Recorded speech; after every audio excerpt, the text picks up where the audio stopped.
No, why am I supposed to ride this bike? This bike has nothing to do with me.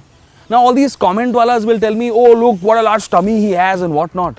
This bike is for someone like him. Look at him. Oi, would you ask your daddy to pay 1.47 lakh for this motorcycle? Yeah. Yeah. No, this is the most expensive 125cc motorcycle ever to go on sale in India. I mean, the Duke 125, its naked sibling, is 17,000 rupees cheaper and 13 kilos lighter. And if you're talking fared bikes, the R15 V3 is more powerful and 8,000 rupees cheaper. Yeah. But a 125cc KTM does make a lot of sense to people like him and his daddy. It's not without reason that in the last 6 months alone, almost 50% of KTMs sold in India have been the 125 Duke. But the RC, being more committed, has a bigger challenge at hand.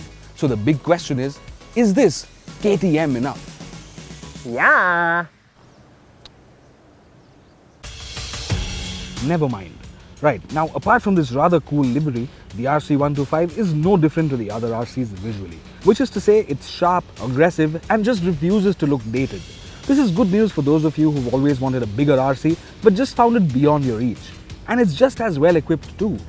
You get the steel trellis frame, the MRF tires that are the same on the 200 and 250cc KTMs, and that 43mm upside down fork along with a 10-step adjustable monoshock.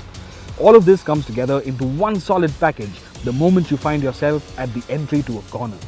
Then the RC125 comes to life. Despite the 154 kg dry weight, the 110 section front tire, the 150 section rear tire, and that trellis frame help the RC125 feel as if it's got a point to prove every single time it goes around a corner.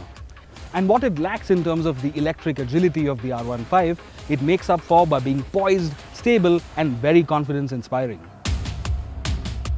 The RC125 is sharp on the brakes with a single-channel ABS preventing scary front-wheel locks, and the ride quality too is fairly pliant for a motorcycle of this sort. More importantly though, it's got everything in place to let you indulge in some serious cornering thrills. Like all good KTMs, the RC125 is just too much fun to make quick changes of direction on. And wait a minute, I've just had a very heavy breakfast, excuse me. Sorry about that. Although, to come back to the point, is great handling enough to justify asking your parents to spend that kind of money? Not exactly. In fact, telling your father you want a motorcycle because it lets you get your knee down is only slightly less worse than telling him you want to indulge in banned substances. You'd better come up with something else. That something else is probably the fact that it just hasn't got the sort of performance to make anyone seriously envious.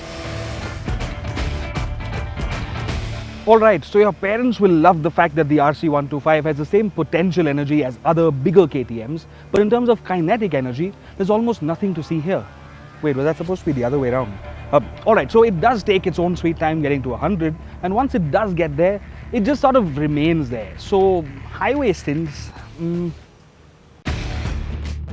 Not that the RC125 has any business venturing out onto the highway, which is something that will be music to your parents' ears. Being a 125, the RC should be rather easy on the wallet when it comes to its fuel consumption. If the 125 Duke is anything to go by, you can expect the RC to return roughly 46 kpl in the city and 47 kpl out on the highway. But with that sort of fuel efficiency, you can use your pocket money for other things that we don't really have to bring up here. So we've established that the KTM RC125 is good looking, well equipped, and has the handling poise and ability that can prime you into becoming an awesome rider. But the question still remains, is it KTM enough? Yeah.